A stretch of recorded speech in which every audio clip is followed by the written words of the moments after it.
welcome back for the ones who have been here before, and welcome for those who haven't for our third session, pitching session of the newcomers. So, what is it all about? We are on the lookout for hidden gems, for the pearls of the Swiss tech startup system.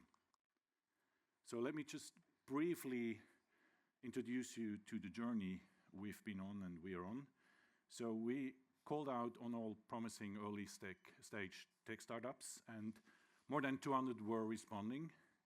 160 applications came in. That means a full set of all the information documentation that have been reviewed, and then out of that 18 startups emerged as the class of 2026. So these are the ones that are pitching today. And out of these pitching today, 18, there are 3 runners-up that will be chosen and selected by the jury who is present as well. And then later on, the public will, all the audience will choose who is the best in class. But first, who was the people selecting out of these 160? The class of 2026. So these are the experts, and I can tell you it was a fascinating day of discussions, haggling, fighting, evaluating and researching. So the reason is we fell in love with all the cases that were submitted. It's really fascinating, the ecosystem we're having, but we were clearly instructed to make a choice. We selected 18, as I said, but after, when we finished our work with pizza and beer, so it was a wonderful day. Thanks to the experts, and that's the outcome. And now we're in the last batch, and now it's up to these people, the main jury, who will vote and choose who are the 3 startups who stood out the most. It's also the jury who will ask questions after the pitches. So this is the last session, and we just have 4 newcomers now pitching to us.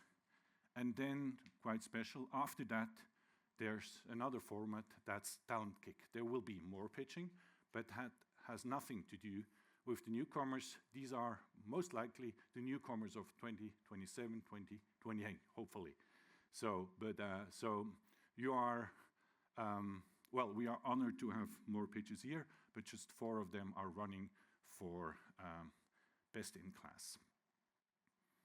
Each session for the newcomers part is a pitching of 3 minutes. They're standing here, carte blanche, to pitch their company. And then there are 3 more minutes of Q&A by the jury. So that's so much for the journey. Let's go with our first startup. And the stage is yours, Alexander, please.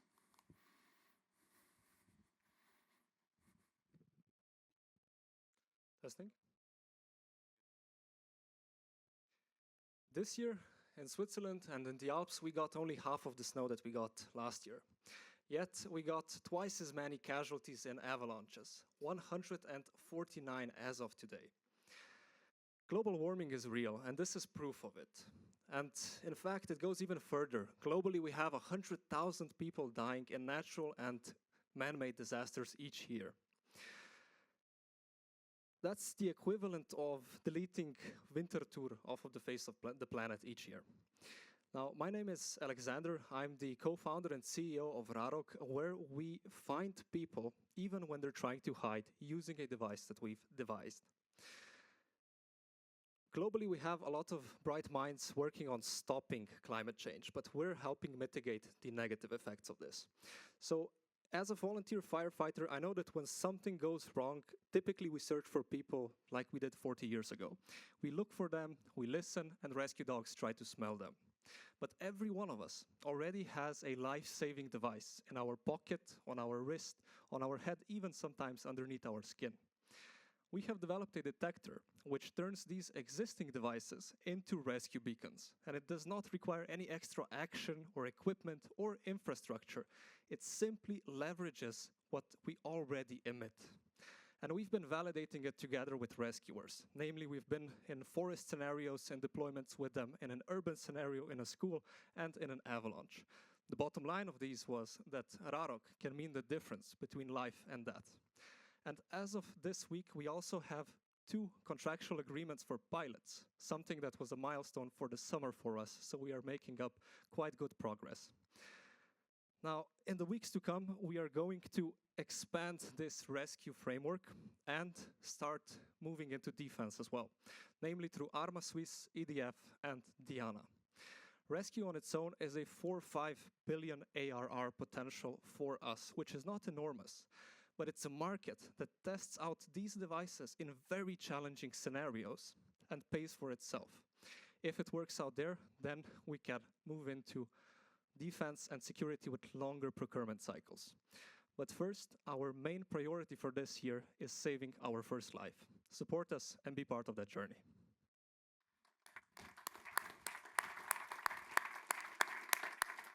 Thank you, Alexander. So I open the questions to the members of the jury. Who may I give it? Luca, please. Hello, thank you, Alexander. Could you say something about the property of the innovation? It's yours, you just take it from someone. You know, it's not clear to me. Of course, it's our own innovation. We are applying for patent now, and we are certifying it in the summer so that we can be on the market by autumn. The innovation itself was made by us during the Opportunity Program as the first cohort, so we started 1st of November, and we've already validated it up to now. What about competitors? Definitely there are. For example, Smith, Myers, Parsons, Centum, etc. Big enterprises, but not many or almost no startups are disrupting the rescue industry. And that's our main competitive advantage, one of them, at least in the business case, because we are at 4 a.m. together with the rescuers at the top of Lukmanir Pass or San Bernardino evaluating it. And after that, they are inclined to sign the contract.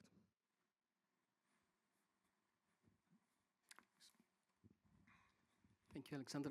With the distance that you can track a person, I guess depends on snow and so on, but can you give you an indication? Sure. In open terrain, it's 1 kilometer with this specific device. In snow, if it's buried, the person is buried underneath 1 meter of snow, which is typical, you have 150 meters of distance.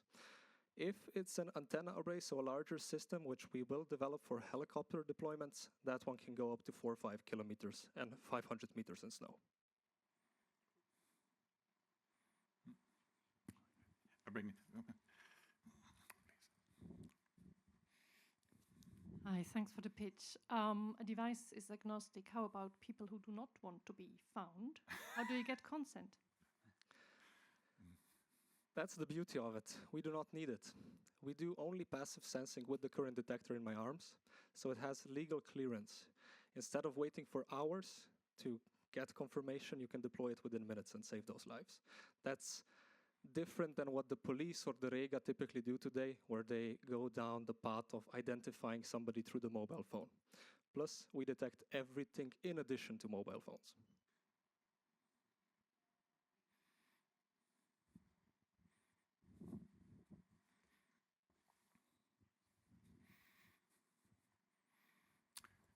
Question from my side. How many devices out there? Is it already tested and in the field? How many devices are out there? Yeah. So we were testing it out here at the ETH booth. We counted some 500 devices on average on us here. Yeah. And it's being tested by 2 stations, one in Switzerland, in Ticino. I won't say exactly which one. The one that's the busiest, if you know mountain rescue. And another one that's very busy in civil protection in Ireland. Okay. Fascinating. Thank you so much. Time is up. So. And next is Luis, please, from Simactive.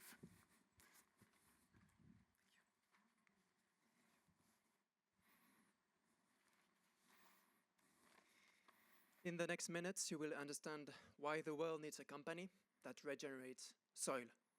This is Zeeland, not far from here. At some places, it lost up to 50 centimeters of soil. In the world, we lose each year 3 times the area of Switzerland. So more and more people for less and less production. How are things going to end up if we keep destroying soil? This is the reason why we created SimActive. SimActive was born to bring those soil back to life so you and I can still eat in the coming decades. Our way to do that is through biology. We created a biostimulant that you see here that is easy to use, organic, and based on microorganisms. This biostimulant is used by farmers, landscapers, and private gardeners. Let me explain. It all starts with mushroom substrate. That is a waste product that we turn into a pellet. And then this pellet is incubated with microorganisms. And these microorganisms are our secret. We copied forest intelligence and brought back forest intelligence into the field. And then we started testing it. I appreciate the quality of my slides here. We started testing it. We did more than 35 field trials, and we obtained 3 major results. The first was yield increase, 50 to 17% first year, with a pike on courgettes. So if you love courgettes, this is a season, go for them. The second one was water retention increase, 15 to 20%, which is more and more crucial with the dry summers we start to have.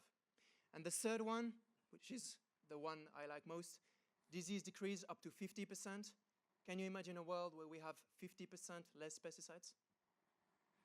So after those results, one of the biggest farms in Switzerland called us and they say, hey, we want 1.5 tons of your product. Problem was, we're only producing small scale. So luckily we found a way to win the BCN Innovation Prize, bought our first production line, and now here we are a few months later, onboarded more than 40 big professional customers and hundreds of little customers. And they all agree on one thing: what makes SimActive strengths is our team, the perfect mix between biology, agronomy, and business. And ladies and gentlemen, this is where you come in. Because today, we're on a mission to regenerate more soil. And we want to make biology the new engine of agriculture. So if you and I are aware that everything we ate today was for a reason, and this reason is that we need to protect our soil. Over to you. Wow.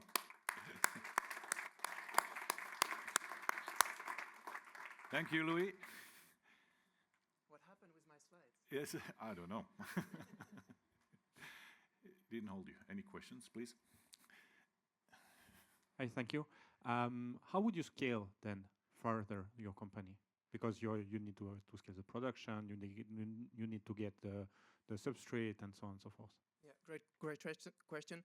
We designed the production line to be scalable from day one. So now we are talking to a French producer. They have 7,000 tons of substrate each year, and we would copy-paste the technology that we have here and adapt it to local specificities for the microbial system. Thank you, Louis. So I have 2 questions. First, are you tackling symptoms or the real problem in agriculture? What would you say? What do you think? Symptoms. Why? Yeah, because it does not tackle, the uniform farming, so it does not push regenerative agriculture and stuff like that. It what does. I've seen Yucca found there. Yeah, it is the exact goal of our product, is to bring back nutrients on the field. And we build the carbon mass back. So our goal, like, you have a degraded soil, which has been intensely used, and we bring back the biomass to restructure the soil, we bring back the microorganism, and our product makes the microorganism survive. So this is regeneration, like, at its core. Okay, thank you. Second question is, the farmers might be price sensitive a lot. So how do you think you can enter the market, on a bigger scale than what you've done right now? Yeah, good question. For that, we need to increase product efficiency. So we noticed it is not viable now for cereal farmers. So now we're selling only to vegetable farmers.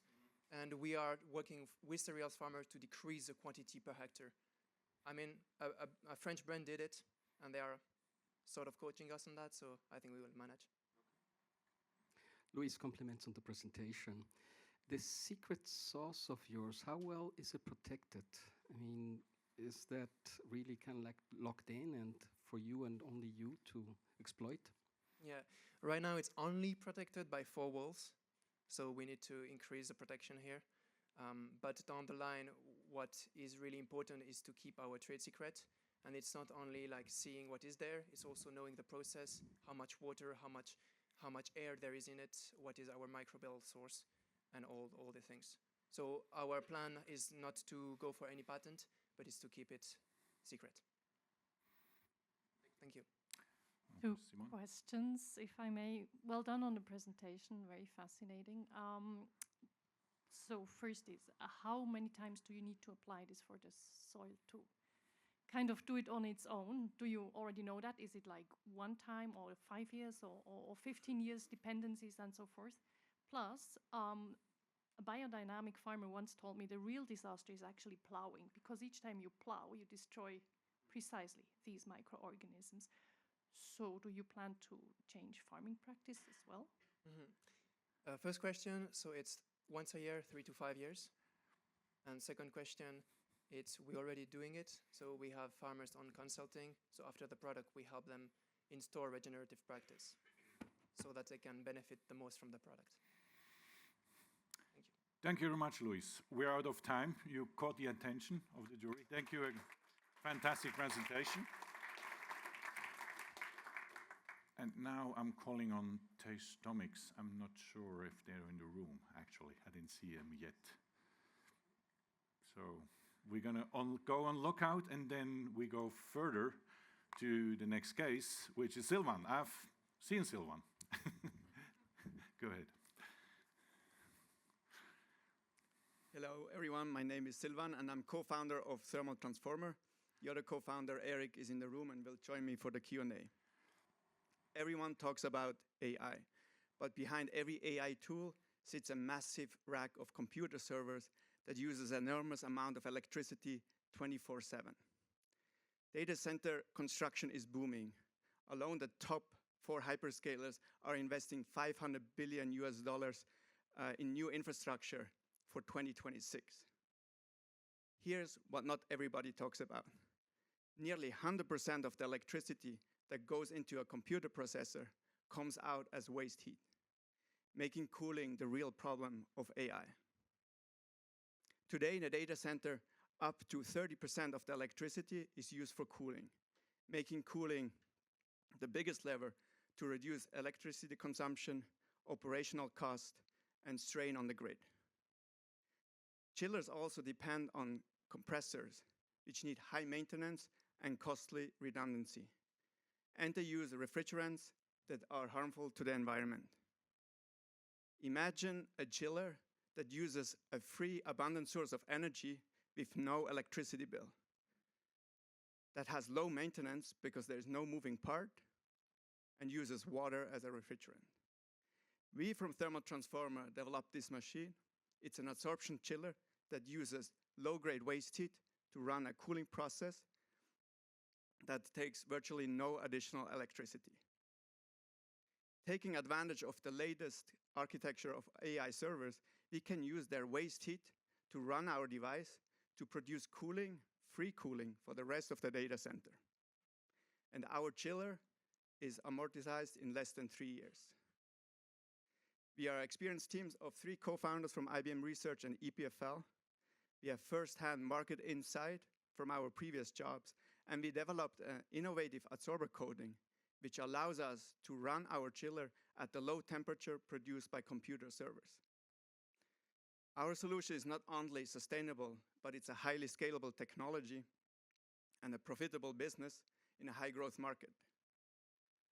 We have raised 1 million Swiss francs to build our 10 kilowatt demonstrator, and we are opening a seed round later this year for 1.5 million, with the plan to deploy our first 100 kilowatt pilot system by 2027. We have signed letters of interest for our 100 kilowatt system, which is tailored for medium-sized data center. And we are also in discussion with hyperscalers to work on a 2 megawatt containerized solution. Thank you very much, and join us in turning waste heat into valuable cooling. Thank you, Silvan. So, yes, please join this stage for the questions. Who may I give the mic to? Thank you, Dominic. Thank you, Silvan. What about the installation of your cooling system in existing centers? Yes, so we are actually just, if you look at our LinkedIn post today, so we're working with an engineering company that exactly looks at this, the blueprint, how you integrate it. So it really depends. So we can really take advantage of the latest liquid cooling that comes in for the GPU servers. And so basically we can tap in to that liquid cooling circle, which then can run our machine to produce cooling for the rest of the air-cooled devices that you still have in the data center. Is it a difficult and very complex thing to do, to change the systems? Think about very simple. Our interface, our cooling has one interface. It's a pipe, actually two. It's a hot pipe, it's a cold pipe. Now, if you have your data center, you have your new AI rack that you bring into the old data center, you might just take one of our racks, cooling racks beside it, connect the plugs, and it's running. To be honest, you still need to get rid of the waste heat somewhere, but that's it. Engineered to be as simple as possible to avoid any hurdles for introduction. Mike. Yes. What about the efficiency? You spoke about, okay, less energy used for the chillers and so on, I understand. But if you compare to traditional direct liquid cooling, what's the efficiency comparison? So what we really replace are the electric chillers. So there, every kilowatt that you save, I mean, it's an efficiency increase. So for us, we use waste heat that is really there and abundant. So our device can turn 200 kilowatts of heat at 45 degrees Celsius to 100 kilowatt of cooling at 20 degrees Celsius, what you use for air cooling of computers.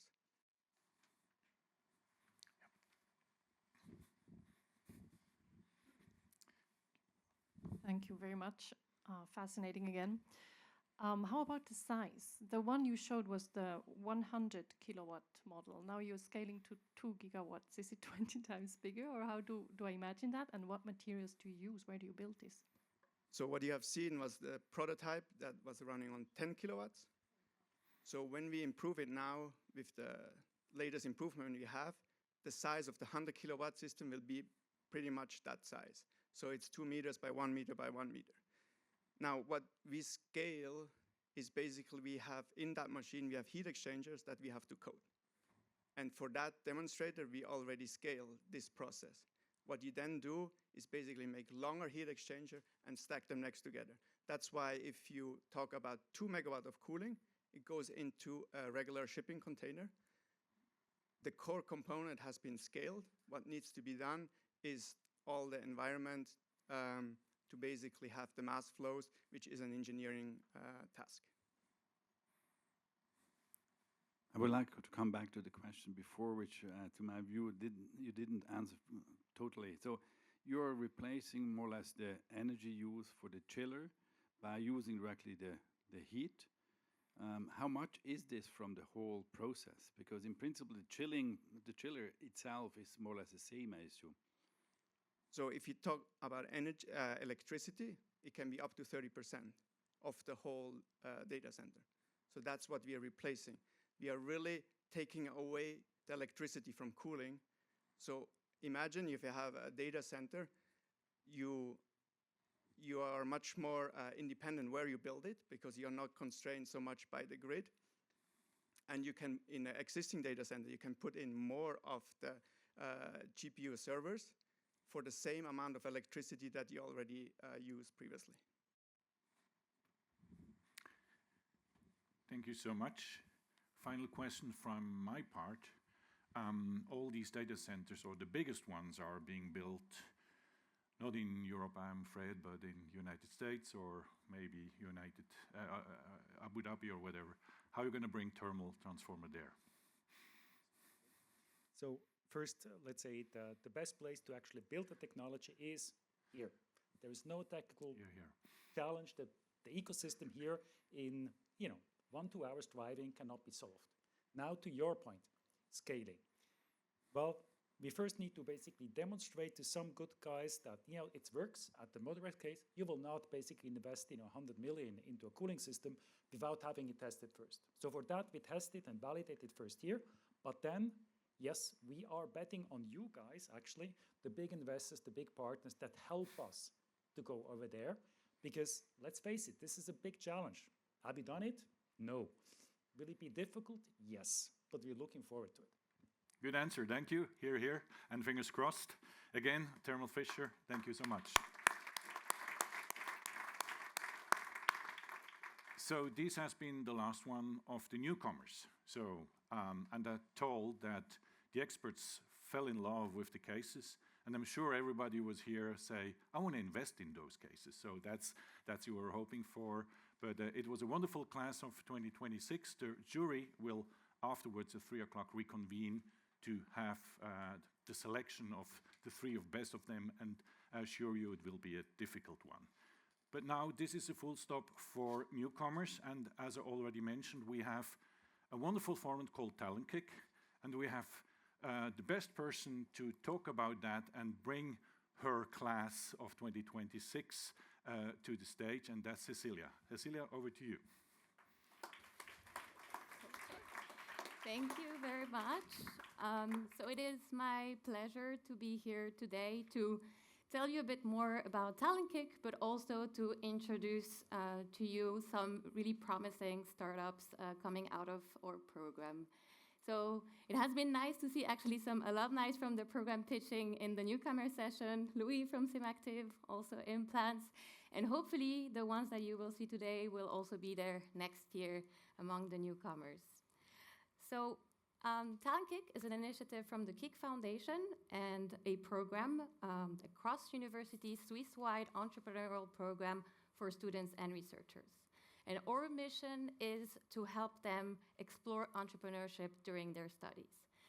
So here in Switzerland, we have great formats to spark entrepreneurial interest on one hand, especially at universities, and on the other hand, acceleration programs to bring great ideas and also great teams forward, right?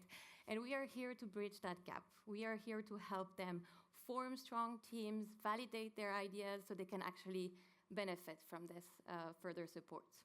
So how do we do this? We support interdisciplinary co-founder team building by bringing top talents from the different universities together in those strong co-founder teams. We also help them develop their leadership skills with leadership coaching, hopefully also helping them overcome limiting beliefs and transition confidently from student to entrepreneur.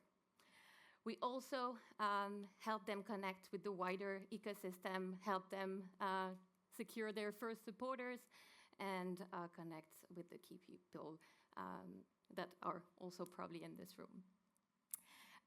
And last but not least, we also give them 5,000 francs non-dilutive so they can actually start validating their idea.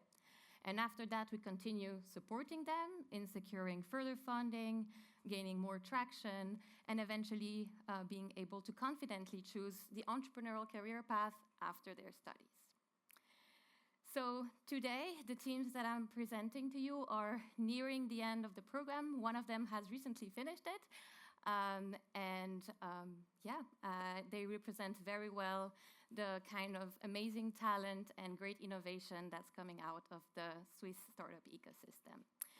So with no further ado, let's kick things off with Luc from Delta Spark. Warm welcome.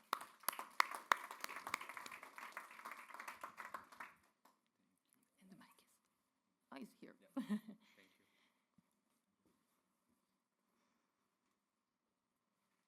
Hi everyone, I'm Luc, I'm the CEO of Delta Spark, and what do we do at Delta Spark? We transform CO2 into power and building materials.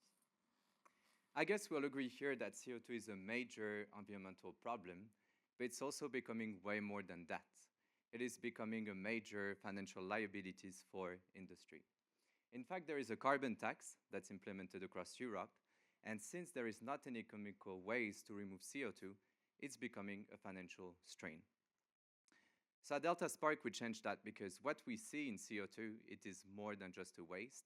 It is a resource to be transformed into greater products for industries. So for that, we designed a very compact process that go right at CO2 emission sites such as cement plants, waste incinerators, and all we need is water, electricity, very cheap minerals to locally produce hydrogen, oxygen, green chemicals, but also building materials. So the CO2 is trapped into the building materials. So what's so new about our solution? We are the first solution to address CO2 removal and hydrogen production. We are the fastest CO2 mineralization process ever reported. And how do we do this? In fact, we have expertise in electrolysis. And using electrolysis, we accelerate the natural process of CO2 mineralization, which takes million years, and we turn it into few minutes and profitable. Is it going? Yes. So we would be the first CO2 removal as a service, which means we ship the shipping container right at the CO2 emission site, and we charge per ton of emitted CO2. Of course, cheaper than the carbon tax. We also produce high-value products at a fraction of market price, so the customer can directly go, take the products, fraction market price. If they're not interested, we just sell it onto the global market. We take care, of course, of making the shipping container, operating the process, turning CO2 removal from a liability to profits. So where do we stand today? We gave a proof of concept in the lab. We are building our first industrial prototype, supported by 3 paying customers, but also strong traction across Europe. So we are currently 2 co-founders. So for my case, I'm in charge of a business, Suras is in charge of a tech, and we have scientists and backed up by strong advisors. So thank you very much. We are currently opening our seed round, and if you're interested, just reach out to me, and I look forward to build and powering from CO2 with you. Thank you.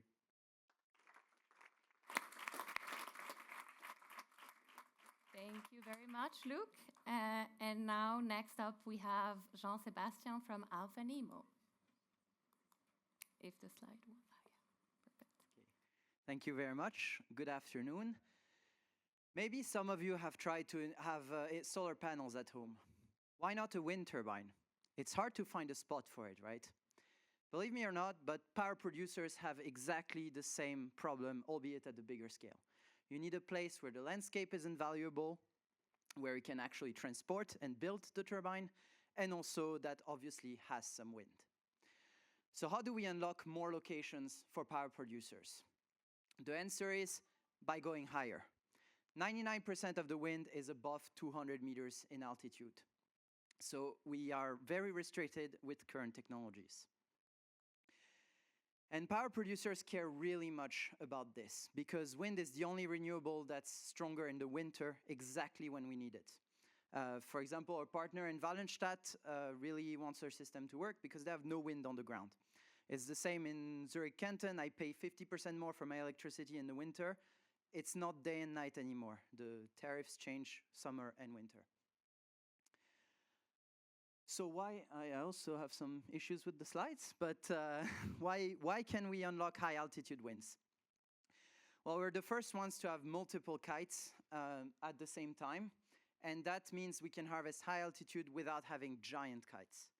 And that de-risks the design a lot, the conception phase, and allow us to push all the complexity from operations and manufacturing into design, which leads into much cheaper systems. Our roadmap to get to this high altitude, right now we're handling takeoff and landing. We're moving next quarter to high altitude operations. After that, to go to market, we'll first do pilot projects with major power producers and then sell upscale in capacity little by little and without actually increasing that much the number of customers and the sale workload that we need. We are confident that we can bring this technology to market because I'm an automation engineer with experience in power systems, and I'm teaming up with a brilliant aeronautics engineer, so we can handle all aspects of development.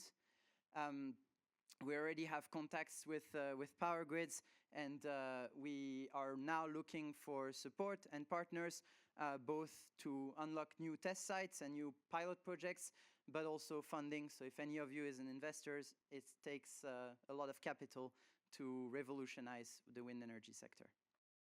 Thank you very much. Thank you, JS. All right, and so now next up we have Pearl from Pinsport app. Please join me in welcoming her.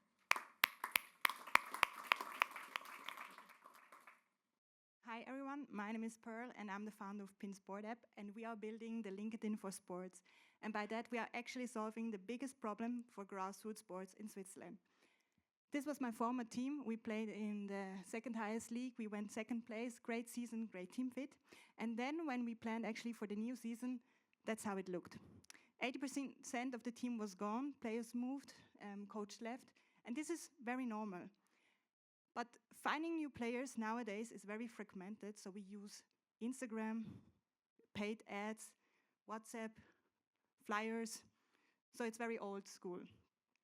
And more than 60% in Switzerland of the sport clubs, based on a study of Swiss Olympics, say that their biggest problem is recruiting new players, coaches, and staff. And for more than 40% of them, it's an existential problem. That means that currently more than 12,000 sport clubs in Switzerland are actually suffering and struggling. And we are giving them a solution. So we have built a sport marketplace where easily sport clubs can find players and coaches in grassroots. And this is based on matching our own scoring model, based on skills, based on interest, and even soon we have a machine learning where we can find gaps in the sport clubs before you know that you need new players and a coach.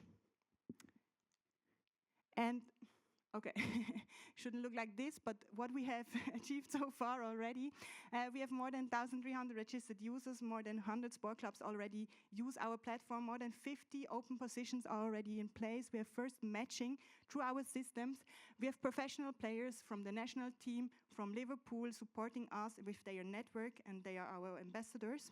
And we have also first federations on our platform, Swiss Basket, Swiss Chukball. We are now collaborating with University Lausanne to enter their research center in sports science. And the team behind is actually very great, I have to say. My co-founder works at FIFA. He has more than 17 years of experience in grassroots. He's responsible for grassroots. He joined just last month. We have my CTO, Mahmoud, and then also Maxence and Ethnic, which I met during Talentkick. Me and Maxence, we also played for the national team, so we have our experience in sports from juniors up to regional level, up to the highest level. And okay, but important only, so our target market is first the DACH region. If we enter 10% of sport clubs, 20% of the athletes, we have more than 200 million in annual recurring revenue already with our subscription model. And the best thing, we are in a blue ocean, so there is no competition right now in grassroots for sport clubs. So thank you. If you are an investor, if you want to partner up, if you are part in a sport club, please reach out to me. Please support us with our first version of the application and scan the code. Thank you. Thank you, Pearl. All right, and so now next up we have Pedro from 44. All right, let's see how my slides are. Hopefully. So, hello everyone, my name is Pedro, and I am the CTO and co-founder of 44, and we are turning the air into your local CO2 supply. Just as we humans need air to breathe, plants need CO2 for photosynthesis. And in fact, farmers inject additional CO2 to increase the plant growth and also increase their revenues by up to 30%. The problem is that CO2 today is mainly produced by fossil sources, and the price of this commodity has tripled over the past 5 years. It's actually both due to regulations, but also geopolitical issues. So we want to fix greenhouse farming by producing CO2 on-site, straight from the air, and using only renewable electricity. At the same price, basically it would be at the same price as farmers pay today, but more reliable, predictable, and also it could be with less operations and 100% sustainable, allowing them to keep their operations and maximize their yields. We require 2.4 kilowatt hour per kilogram of CO2, and the machine is basically based on a novel process that uses liquids into a patented process that is easy and robust. Compared to Climeworks, we are 10 times smaller and 5 times cheaper, and in the life cycle assessment, we avoid 1.12 tons of CO2 we displace 1.12 tons of CO2 per ton of CO2 that we produce. The business model is CO2 as a service. So we build, own, and operate the machines at customer premises, and then we sell the CO2 at 300 tons to the farmers. The entry market that we are aiming is Skytech greenhouses in Europe, and that basically means 10 million tons of CO2 per year expecting to be replaced when we deliver these commodities. Over the past year, we have collected 12 letters of intent, and that's worth more or less 9 million Swiss francs in annual recurring revenue. We also have collected 700,000 Swiss francs in non-dilutive funding, and we have a prototype that is operating in the lab and producing 10 kilograms of CO2 per hour right now. Our team is perfectly suited to solve this challenge. Henry has a PhD at the University of St. Gallen, where he was researching how sustainable startups can succeed in the market. And I have several years of hands-on experience in carbon capture technologies, and I developed this specific technology during my master times. Our first hire, Dominic, he's an extremely talented engineer at ETH, and we have world-class advisors helping us. We want to completely disrupt the CO2 supply industry, and we want to turn the air into your local CO2 supply. Thank you very much. Thank you, Pedro. And now, last but not least, Raphael from Go Neon. Hi, everyone. My name is Raphael. I'm a co-founder of Go Neon. We do regulation-compliant infrastructure planning in seconds instead of months. Infrastructure planning looks weird at first glance, but it's just like of 10% of global construction spent is infrastructure planning. It's $1.5 trillion. And if you look how that industry functions, we asked ChatGPT, how does this industry function? We got this. It's manual, it's old, it's mostly male, and it is tedious. It's just complicated, it takes time. And then we were like, why not in an age of AI? Why do they still work like this? And the answer is basically that AI is really bad with spatial information. AI is great with text, maybe images, but really bad with spatial information. So what my co-founder Lucas developed at ETH over 4 years is a technology that takes spatial information and creates a logic within which LLMs then act. So we don't build the data, we don't build the LLMs, we build the logic within which existing LLMs works. And here you see it live. This is like, it could be any other spatial question here. A city wanted to test a new parking regulation and see what would be the implication on a citywide level. It looks like Google Maps on the right, it looks like ChatGPT on the left. You just prompt the new regulation, and within seconds, it does the planning, checks it against the regulation, and does so not just for one street, but for the entire city.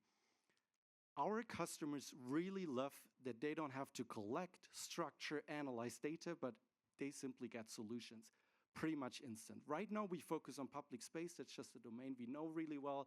Any other private infrastructure, think oil and gas, think electricity grids, everything would work as well right now, and that's why I always bring this cube. We focus on like 3 verticals, like citywide mobility concepts, corridor studies, think bus and bikes, and parking and green space and others. The foundation is the technology. The verticals is what customers pay for.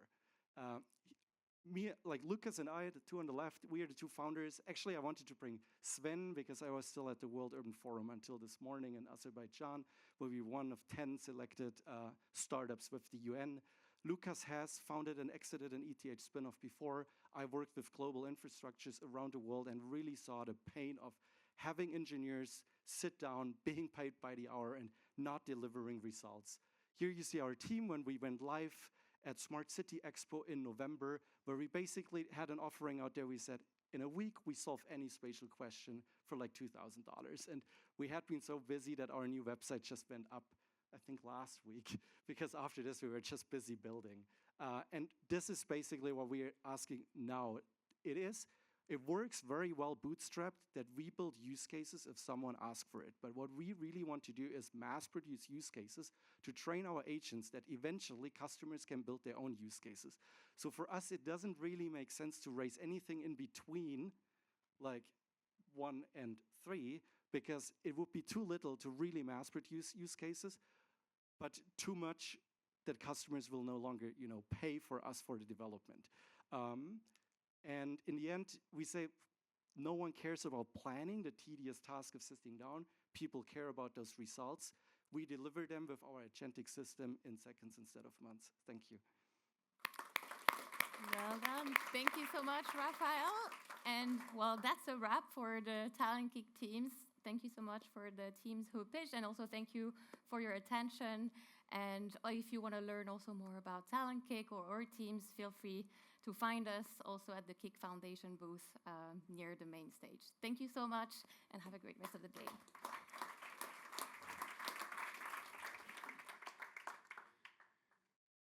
So, thank you, Cecilia, and your family, Talentkick family. It's really fascinating. So, this is the last slide. We'll meet again at 4:30 in the arena main stage to the ceremony, to hear who's going to be the 3 runners-up, and then the audience will decide who's best in class.